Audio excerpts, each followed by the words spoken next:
Assalamualaikum warahmatullahi wabarakatuh.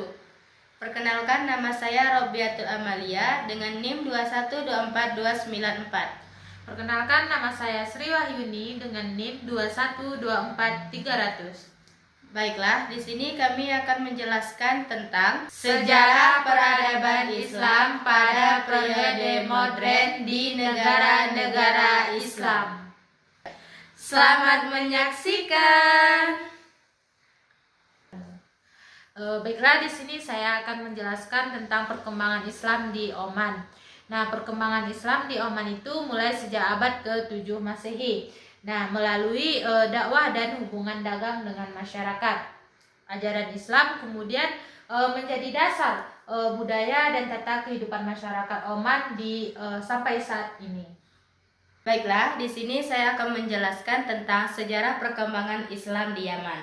Nah, Islam di Yaman itu berkembang sejak masa awal Islam, yaitu pada abad ke-7 Masehi. Dakwah Islam itu langsung masuk melalui utusan Nabi Muhammad SAW seperti Mu'adz bin Jabal dan Ali bin Abi Thalib. Nah, masyarakat Yaman itu menerima Islam secara damai dan cepat. Sejak itu juga, Yaman itu menjadi salah satu pusat penting penyebaran Islam dan ilmu keislamannya, terutama dalam bidang fikih dan dakwah, hingga berpengaruh ke berbagai wilayah di dunia Islam. Nah, selanjutnya itu ada perkembangan Islam di Bahrain. Nah, Islam masuk ke Bahrain itu pada abad ke-7 Masehi dan diterima melalui secara Islam yang damai.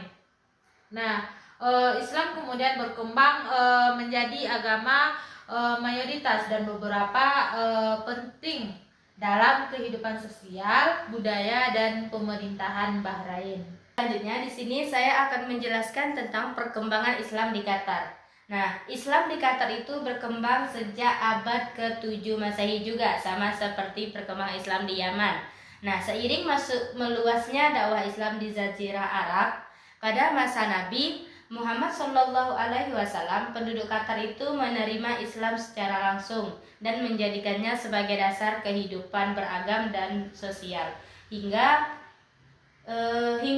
kini Islam itu menjadi agama resmi negara dan berpengaruh kuat dalam pemerintahan, hukum, serta budaya masyarakat Qatar. Di sini saya ingin bertanya kepada Anda, yaitu pertanyaannya, mengapa masyarakat Oman itu dapat menerima Islam dengan cepat dibandingkan beberapa wilayah lain di Jazirah Arab? Cepat karena dakwah Islam disampaikan secara damai melalui utusan Nabi Muhammad SAW, didukung sikap terbuka para pimpinan Oman serta budaya masyarakat yang menghargai keadilan dan persatuan. Di sini saya akan bertanya kepada Anda tentang perkembangan Islam di masa Yaman. Nah, di mana pertanyaan saya ini tentang mengapa Yaman dikenal sebagai salah satu pusat awal perkembangan ilmu dan tradisi Islam di dunia. Baiklah, di sini saya mencoba menjawab pertanyaan dari Anda. Itu tadi jawabannya itu Yaman itu dikenal sebagai pusat awal perkembangan ilmu dan tradisi Islam karena Islam itu masuk sejak masa Nabi Muhammad SAW. Nah, masyarakatnya itu memiliki tradisi keilmuan yang kuat.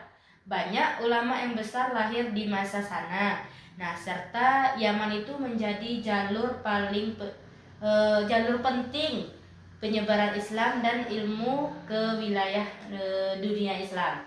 Selanjutnya pertanyaan kedua, yaitu tentang bagaimana peran sahabat Nabi itu dalam proses masuknya dan perkembangannya Islam itu di Yaman. Di sini saya akan mencoba menjawab pertanyaan dari Anda. Jadi para sahabat Nabi berperan sebagai utusan dan pendakwah yang menyampaikan ajaran Islam secara damai kepada para penguasa dan masyarakat Oman. Nah, sehingga Islam itu diterima dengan baik dan berkembang tanpa paksaan. Di sini saya akan bertanya tentang perkembangan Islam di Yaman. Jadi pertanyaan saya tuh, apa pengaruh dakwah para sahabat Nabi terhadap penyebaran Islam di Yaman? Baiklah, di sini saya ingin langsung jawab pertanyaan dari Anda tadi, yaitu dakwah para sahabat Nabi di Yaman itu berpengaruh besar karena mereka itu menyebarkan Islam itu secara damai melalui teladanan akhlak, pengajaran tauhid dan pembinaan masyarakat. Nah, hal ini itu membuat banyak penduduk Yaman itu menerima Islam dengan sukarela dan menjadikannya wilayah penting dalam perkembangan awal Islam. Baiklah, selanjutnya pertanyaan yang ketiga itu tentang bagaimana pengaruh Islam terhadap sistem pemerintahan dan kehidupan sosial di masyarakat Oman. Baiklah, di sini langsung saja saya jawab pertanyaan dari Anda.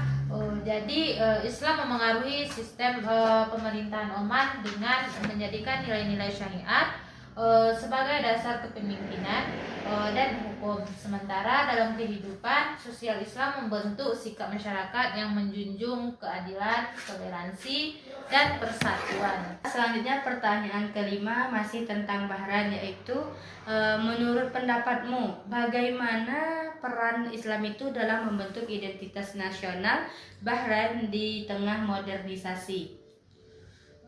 Baiklah, langsung saja saya jawab.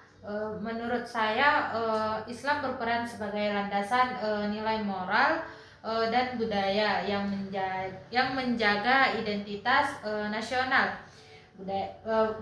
Bahrain.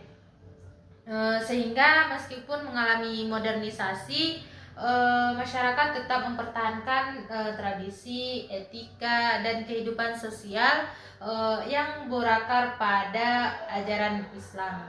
Nah, di sini saya akan bertanya, yaitu masalah Qatar. Jadi mengapa Islam tetap menjadi landasan utama kehidupan sosial Qatar di tengah modernisasi dan globalisasi saat ini? Saja saya jawab pertanyaan dari Anda, yaitu Islam itu menjadi landasan utama kehidupan sosial Qatar itu karena Islam itu dijadikan dasar konstitusi dan hukum negara, didukung kuat oleh keluarga, penguasa, serta diintegrasikan ke dalam pendidikan, budaya, dan kebijakan publik. Nah, modernisasi di Qatar itu bersifat selektif sehingga kemajuan ekonomi dan globalisasi itu berjalan tanpa menghilangkan nilai-nilai Islam sebagai identitas nasional dan sosial. Baiklah, di sini dapat kami simpulkan dari penjelasan kami di atas itu tentang perkembangan Islam di Oman, Yaman, Bahrain, dan Qatar. Nah, Islam tetap menjadi landasan utama kehidupan sosial Qatar karena Islam dijadikan dasar konstitusi dan hukum negara, didukung kuat oleh keluarga penguasa, serta diintegrasikan ke dalam pendidikan, budaya, dan kebijakan publik.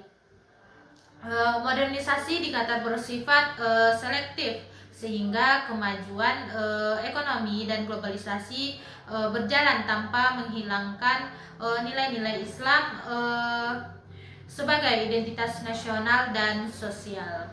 Baiklah, sekian penjelasan materi dari kami, yaitu tadi tentang sejarah peradaban Islam pada periode modern di negara-negara Islam. Wassalamualaikum warahmatullahi wabarakatuh. Terima kasih.